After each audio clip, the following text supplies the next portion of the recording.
All right, this one is 2014. It's a Taylor series. First thing I look at again, it's an alternating series.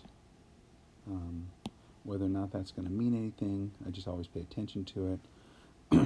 This thing here says that there's a radius of convergence, and so mostly I'm talking about radius, not interval of convergence.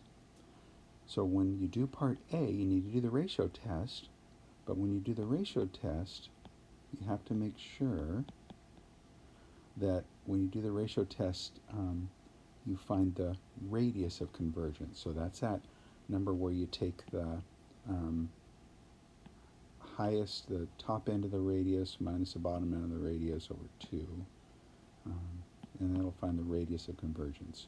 The top end of the interval minus the bottom end of the interval divided by 2. And then it says, for part B, you do the derivative kind of like you did in the 2012 Maclaurin. Do the exact same thing. You do the derivative 3 terms in a row. Part C is the really hard part. It tells you that that's a geometric series. So the geometric series has a sum. And when it says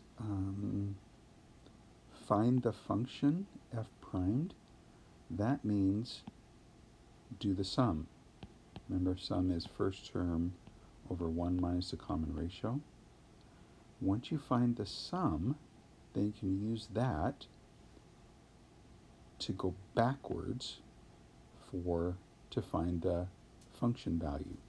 So remember, this sum is going to be f primed.